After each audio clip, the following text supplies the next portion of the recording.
Life is short, but most people spend it like they have infinite time. Here's the reality. The average person lives just 30,000 days. That's it. Think about this. If you're 30 years old, you've already used up 11,000 of those days. Gone. Never coming back. I should do it someday. But someday is a dangerous word. It tricks you into thinking you have all the time in the world. In the next 15 minutes, you'll learn powerful strategies to make your time count. Not just managing it, but truly living it. These aren't generic tips about time management. These are deep insights about how life actually works. Chapter 1. Time perception and psychology. Time plays tricks on your mind, and understanding these tricks is your first step to mastering it. Remember when you were a kid? Summer felt endless. A single day could feel like a week. But now, years fly by like months. This is the time unit paradox, and it's not just in your head, it's how your brain actually works. Here's the science. Your brain measures time by recording new experiences. As a kid, everything was new. Your brain was constantly recording, making time feel slower. But as an adult, your routines make days blur together. Same breakfast, same commute, same Netflix shows. Your brain literally skips recording these moments. Just another normal day, stuck in his comfort zone. This is the trap of time blindness. But you can hack this system. Take different routes to work. Learn a new skill every month. Have conversations with strangers. Each new experience forces your brain to pay attention, making time expand again. And here's the biggest time perception mistake. We constantly overestimate what we can do in a day, but massively underestimate what we can do in a year. This is why people quit goals too soon. Chapter 2. Priority management. Most people confuse being busy with being productive. They fill their days with tasks that feel important, but don't actually matter. Here's a powerful tool, the deathbed test. Think about yourself at 90 years old looking back. Will you care about that extra hour at the office? Or that time you spent with your family? Suddenly, priorities become crystal clear. I'll finish this report first. Meanwhile, life's real priorities slip away, one day at a time. Here's what successful people understand. Knowing what not to do is more valuable than knowing what to do. It's the two-list strategy. Write down everything you want to achieve. Now, circle the top 3 items. Everything else? That's your avoid list. Think about compound interest, but for life choices. Small daily investments in the right priorities multiply over time. But there's a catch. Social media, busy work, and constant distractions steal your attention from what truly matters. The solution? Ruthlessly eliminate the non-essential. Your time is too precious for anything else. Chapter 3. Relationship dynamics. Relationships work like bank accounts. Every small interaction is either a deposit or a withdrawal. A genuine compliment? Deposit. Being late constantly? Withdrawal. And just like real banks, you can't make withdrawals if you haven't made deposits. I don't understand why they're upset. I only reach out when I need something. And there's the problem. Most people focus on big gestures, expensive gifts, grand celebrations. But here's the truth. Small daily deposits matter more. A random text checking in. Remembering small details. Being there during tough times. Here's something counterintuitive.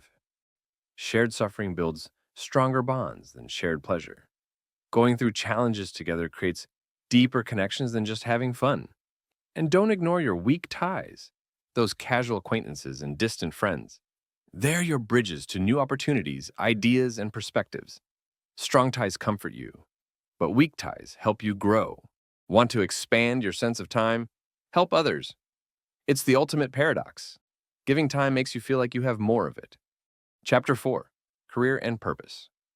Your best career opportunities aren't where you think they are. They're one step outside your comfort zone. This is the adjacent possible. The sweet spot between what you know and what you could know. I need to stay in my lane. But that's exactly how careers get stuck. Here's a massive career mistake. Optimizing for money too early. In your 20s and early 30s, optimize for learning. Every new skill you gain is like a lottery ticket for future opportunities. Money follows knowledge. Always. Forget the career ladder. It's a trap. Modern careers are more like jungle gyms. Move sideways, diagonally, even backwards sometimes. Each move builds a unique skill combination that makes you irreplaceable. This job is comfortable, but comfort is career quicksand. The longer you stay in a role you've outgrown, the harder it is to leave. Here's the secret. Use productive procrastination. When you're avoiding one task, channel that energy into learning something new. Your procrastination projects often reveal your true passion. Chapter 5. Health and Vitality. Health isn't just about living longer. It's your life's force multiplier. Every other aspect of your life either improves or suffers based on your health. Period. Think about this. Would you rather have 8 energized hours or 12 draining ones? Your energy levels matter more than your time. I'll sleep when I'm dead. Wrong mindset. Sleep isn't just rest. It's your brain's superpower. Without it, your decision-making is as bad as being drunk. That promotion you want? That relationship you're building? They all depend on your brain working at its best. Here's something nobody talks about. You're two different people. Morning you and evening you. Morning you makes plans. Evening you has to follow through. Don't let morning you be a tyrant. Want a life hack? Micro workouts. 10 push-ups here, a quick walk there. 5 minutes of stretching. These small movements add up. Your body was built to move, not sit for 8 hours.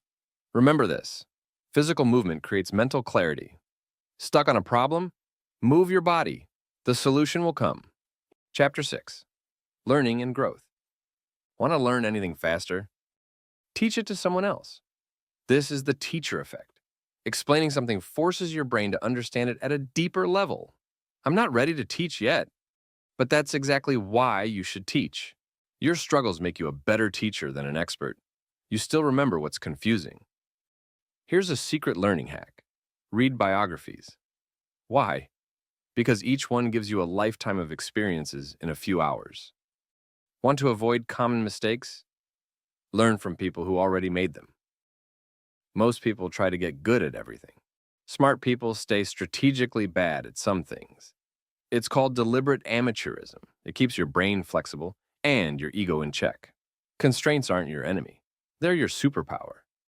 Limited time, limited money, limited resources. Good.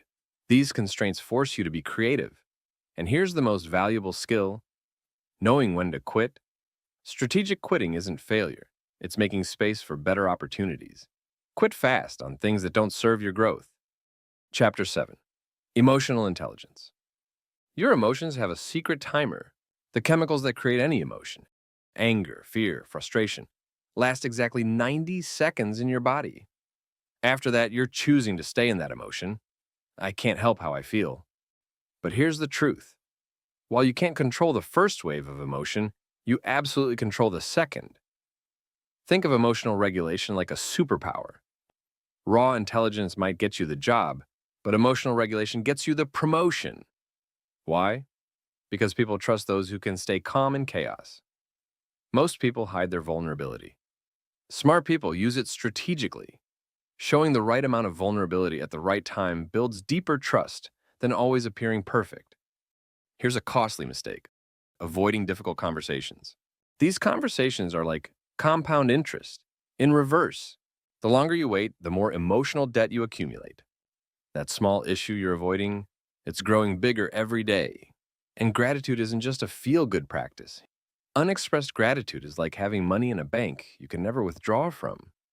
Use it or lose it. Chapter 8. Financial Wisdom. Money isn't just about numbers in your bank account.